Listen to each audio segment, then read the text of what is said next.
们的视频时长是3分钟，但是我们的音乐只有2分半钟，对吧？那剩下的30秒，然后我们就不知道应该怎么去剪辑这个音乐。那我们如果是手动去剪辑的话，那如果你是老司机的话呢，就没有问题。那是我们很多的新手可能对音乐节奏没有那么的掌握的没有那么好的话，那我们再来使用就是自己手动剪辑音乐的话呢，就会造成我们的音乐衔接是不流畅的，非常的跳跃。那这个时候的话呢，我们用这个工具去剪辑的话呢，就可以避免掉我们很多的这种问题。好，比如说我们可以看一下这个音乐，对吧？那这个音乐的话呢，我们大概简单的来听一下。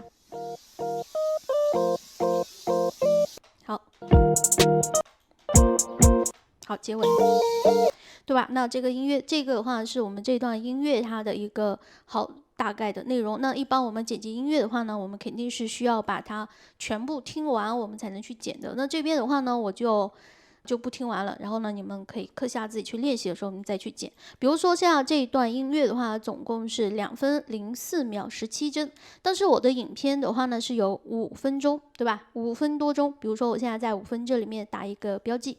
好，那这个地方是我影片的一个总时长。那么我现在的话呢，要么我就是会把这个音乐，然后呢给它复制一个。好，再过来，那它还是没有那么长，而且这个音乐在结束和开头这里面它的衔接其实是不流畅的。我们来听一下。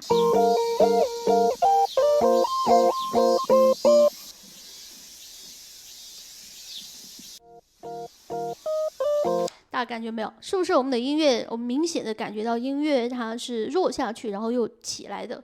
OK 啊，那这种音乐的剪辑方法的话呢，很多新手他会这种去做，但是呢，对于我们整个影片它的情绪传递来看的话呢，就会出现我们的前后情绪的断层。那这个时候的话呢，我们只需要用这个工具，选中这个工具，然后呢，我们现在这个鼠标它就会变成一个后面就有一个像音频一样的东西，然后呢，我们直接放到这个音乐它的尾巴上。我们现在要拖长，那么我们直接把后半部分然后给它拉长就可以了，它会自动的跟我们的这个时间去进行对齐。好，然后我们松手。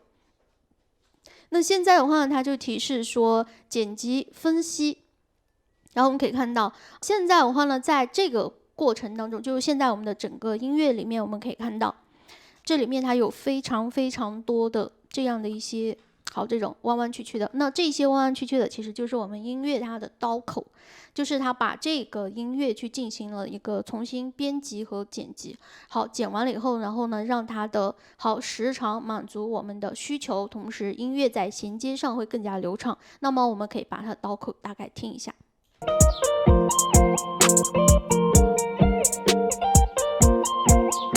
对吧？好，然后这个地方再听一下。好，再挑一个来听一下。OK， 结尾再听一下。是不是它现在整个音乐它就是一个非常完整的，并且它的音乐衔接呢是很流畅的。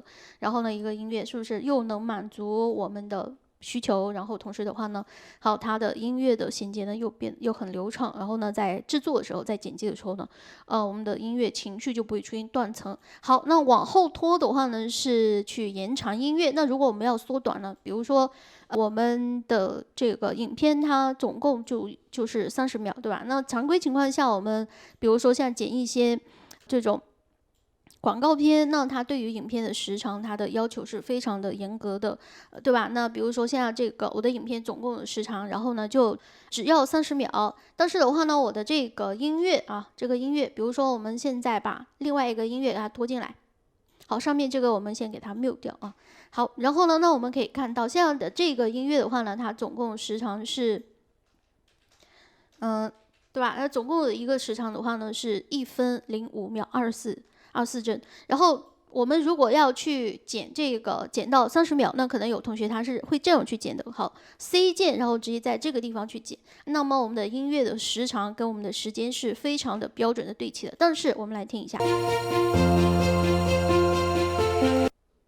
有没有感觉我们的音乐它结束是不是变得很突兀？好，那有同学可能会在结尾的时候，这里不是有一个荡入荡出的这样一个按钮吗？好给音乐然后做一个荡出，好，听一下。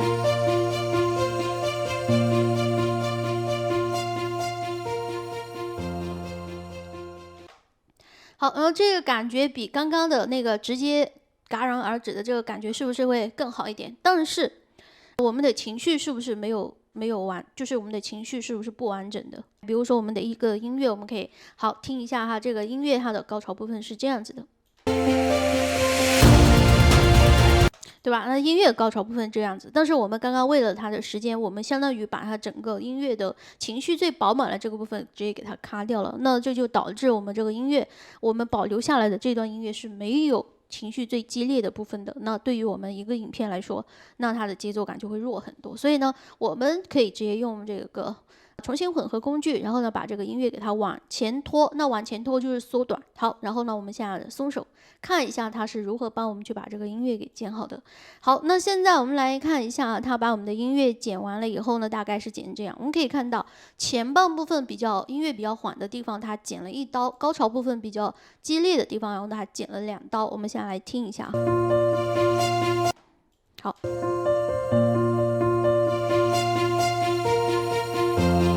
好，那这个是我们这里，好，这里。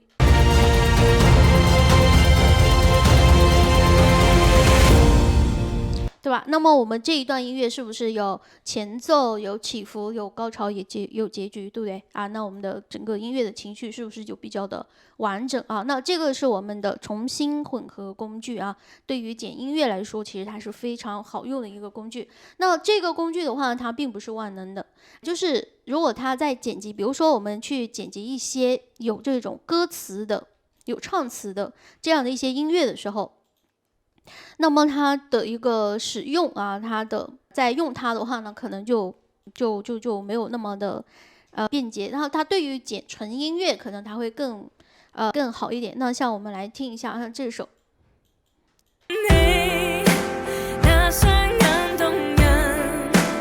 对吧？像这种，如果它是有这种唱词的，那如果我们来剪的话，比如说这个音乐它总共是有3分59秒，就是4分钟。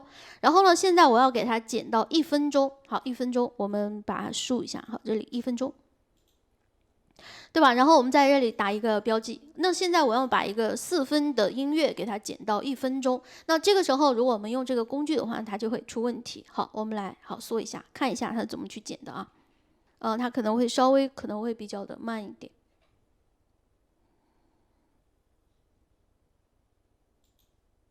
好，然后我们现在放大，我们来看一下啊，它对于音乐剪辑，它就是大概剪了5刀，对吧？剪了5刀，然后我们来听一下前面的。好，它前面它是剪了6刀啊，前面还有1刀漏掉了。好，我们来听一下。好，这个地方没问题啊，对吧？这个地方你看我们的歌词就不太对了啊。好，我们再来听一下中间这个部分。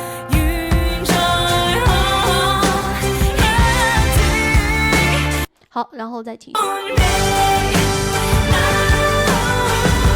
这个时候我们发现它的歌词是不是就被砍掉了？虽然它的音乐在衔接的时候也是非常的流畅，但是的话呢，它的歌词是不是就是不流畅的？